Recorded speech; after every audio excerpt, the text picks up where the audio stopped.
Hello again. Welcome to my channel, Share Your Story, Ronnie Harabel. And this is one thing na naman po ang ating pag-usapan. Biglang pinalitan po si Senador Rodante Marcolita. Anong nangyari ba dito? Well, wag na po nating patanggalin. I mean, patagalin, tama. Pagkatapos po pagsabog ng nangyari po talaga, no? At well, ganun po talaga. Hindi po talaga natin maiwasan ang bawat sitwasyon. Alright, sige. Akyat muna ako. Dahil para mayroon po tayong para makita nyo rin po ang aking mukha, di ba? So, yan po. Sinasabi ko nga, no, biglang, no? Bakit biglang pinalitan pagkatapos na pinasabog ang mga sangkot sa flood control corruption? Well, doon po sa Blue Ribbon Committee po. O kaya pagkatapos po ng mabutihing o Senador Rodante Marcolita bilang former chairman Blue Ribbon Committee, ay siya lang po o talaga sa history yung dalawang buwan lang nakaupo. Biglang pinalitan. Hindi mo man lang makita doon si Senator Panfilo Lacson na naging bahagi doon sa... Pero marami siya pong hinanap na mga evidence na kanyang sarili pong paghanap. Gusto rin po magpasikat eh. Okay, sige. Pero siyempre kanya yan. Pero dapat ito pong nangyari nung sumabog na po ang itong isyo. Ito na po ang nangyayari. Well, yan na po. At wala tayong magawa. Siyempre, pag iba na po yung Senate President, ay magkaroon din po si lalim yan. No? Sinong inonominate. So, ngayon, ating pong tingnan at ating pong lubos dapat maintindihan ang bawat nangyayari po dito sa ating sa Senate po. So, nakakahinayang po talaga ang nangyari ng biglang pag-change ng management na pagkatapos na sumabog sa araw na yon, ay nako, nagkaroon agad ng, I don't know kung may mga plano ito. Alam na ng mga taong bayan, sabi ng taong bayan, bakit pagkatapos na nagkaroon ng ganitong magandang issue, ay nako, grabe talaga, talamak talaga ang talagang kurakot, trilyon na po, bilyon, hindi lang milyon, no, di ba? Talagang mayroon pa talagang utok nito, mayroon talagang nasa likod nito, sabi nga ni Senator Marcolita. Kaya parang mayroong problema ito na hindi natin. Ay nako. Well, sige nga. The election of the President of the Senate and recognize the distinguished gentleman from Bukidnon, Senator Zubiri, for his nomination. So move, Mr. President. An objection? There being none, motion is approved. Maraming salamat, Mr. President. Mr. President, I have the honor of nominating Senator Vicente C. Soto III as Senate President. We already know him to be a leader of great integrity, as exemplified by his time as Vice Mayor of Quezon City, as Senate Majority Leader, as Senate Minority Leader, and of course, as Senate President. Having had the honor of working alongside him as his Majority Leader during the 17th and 18th Congress, I witnessed firsthand his peerless leadership and work ethic, and I can say with conviction that he has been nothing short of a reliable and trustworthy leader. As Senate President, he always led with fairness and transparency, and he led with an open ear and a decisive hand, ensuring unity and stability in the Senate at all times. Most importantly, he was a traditionalist in the very best sense of the word, consistently upholding the rules and traditions that protected the integrity of the Senate as the nation's last bastion of democracy. With Senator Soto as Senate President, the Senate is in good hands. Maraming salamat po, Your Honors. Thank you, Senator Zubiri, Majority Leader. Yes, Mr. President, there are no other nominations. Mr. President, I therefore move that we close the period of nomination. So move, Mr. President. Any objection? There being none, the motion is hereby approved. Mr. President, well, Senator ganyan po Ligarda is talaga. also seeking the floor. I move that she be recognized, Mr. President. Senator Ligarda is So, hereby recognized. another motion din po, no? of Senator Vicente Matapos Soto ni Subiri. III as Senate President. Thank you, Senator Legarda. Yan, the second Mr. motion President, po ni, move for the previous Sorry, motion, because, there being no maiksi lang other yan. nomination. So move, Mr. wala na. President. It has been moved by the Majority Leader and seconded Excited by na po si, Senator Laurel Senator Legarda Tito Soto na that the nomination be closed. magposisyon po Is ng, there an Senate objection? President. Parang uhaw na uhaw Hearing siya none, yata the dito motion is no? hereby approved. There being no other nominees for the position, Senator Vicente Tuwang-tuwa, Soto, grabe, no? the only nominee for the Ah, position of the excited. Senate Ayos lang yan. President, Yun na po talaga. is hereby declared as the newly Change elected management. President of the Senate. Mr. President, may I move that we suspend the session to allow the newly elected Senate President to take his oath, Mr. President. Session is hereby suspended. At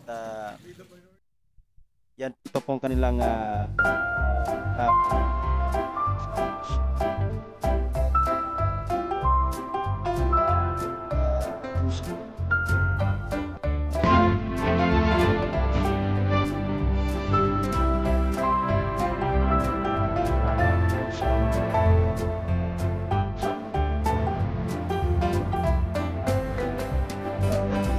tagal.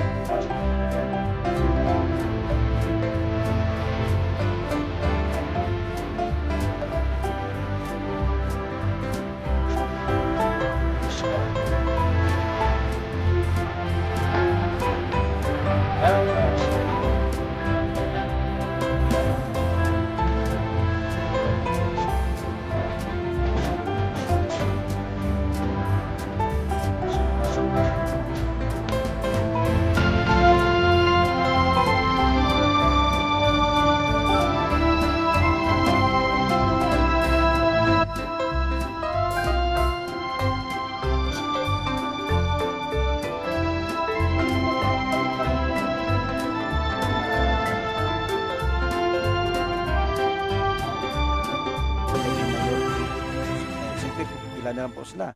So, pag sinabing minority, iyan po mga opposition na ngayon. At mas kaunti ng minority, mas marami ng majority. Meron nag-retain po sa majority, meron pong nag-retain sa minority. Pero, ang tanong dito, ito po yung pag-nominate din His po kay colleagues, I move to honor and nominate, it is my honor rather, to Malakas, nominate Senator Panfilo Lacson as the Senate President pro tempore.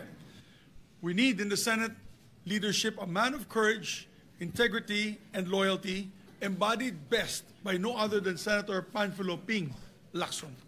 Throughout his celebrated career as police officer and as lawmaker, Senator Ping has been consistent in his pursuit of truth, fairness, and accountability in public service.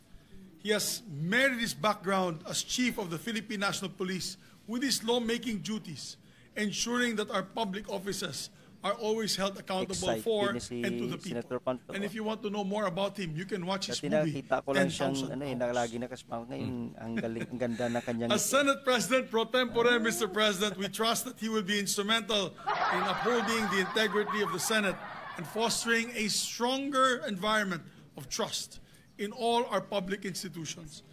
This is why I give my wholehearted support to Senator Ping Lacson as Senate President pro tempore. Maraming salamat po, Mr. President. Thank you, Senator Subiri. Mr. Majority President, Leader.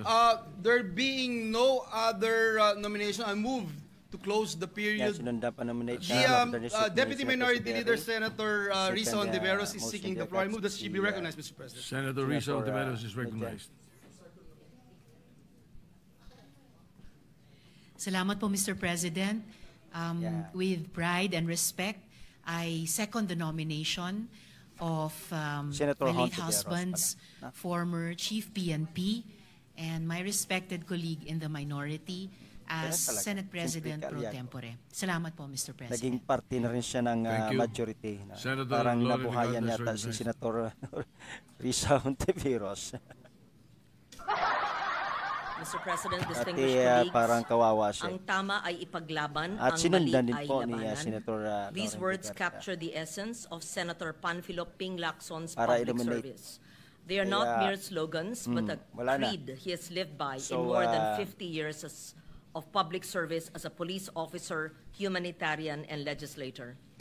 On just the 12th session Yan, day of this pinalitan na dyan Congress, si while Senator many committees were still preparing to Marcolita. organize, Senator Sayang. Lacson Actually, ako'y nahinayang po talaga sa mga ganitong sitwasyon, no, na nangyayari, no, sa gitna ng pangyari, no, pagkatapos ng pagsabog patungkol po sa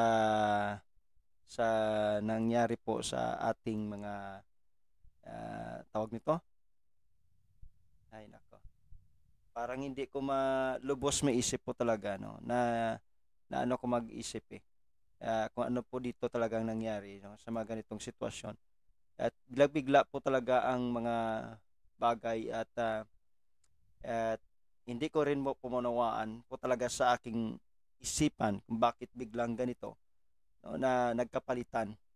At hirap po talaga, no, kahit po manood po kayo sa ako'y talagang tiningnan ko rin yung mga nagko-comment sa mga social media o kaya sa Facebook din po sa pag-live nila.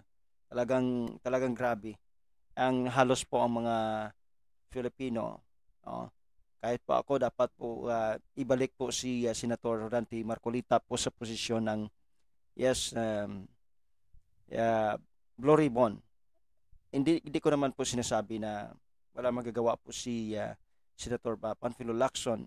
Maganda pong presenta niya rin, no? Kaya ate rin pong ipopost dyan yung mga naipresenta niya po mga talagang nangyari. So, mayroon pala siyang mga ganyan ba't hindi po niya pa na-share sa Blue Ribbon?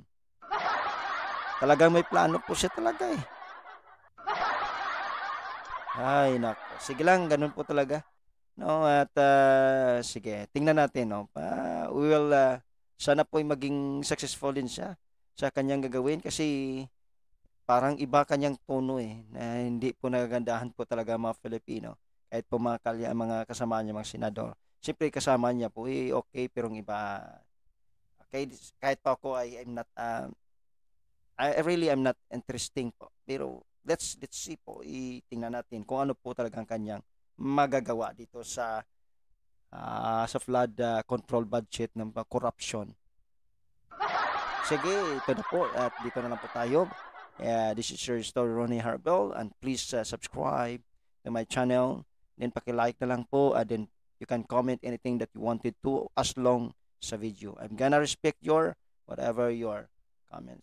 Maraming salamat at ang importante wala lang pong below the above. Diba? Sige. Bye-bye po. God bless. See you again. At ating po pag-usapan, next nating pag-usapan patungkol po kay Senator Joel Villanueva, bakit siya dinawit din po, no, ng mga katulad po kay Senator Jenggoy Estrada. Okay, bye-bye and God bless you all.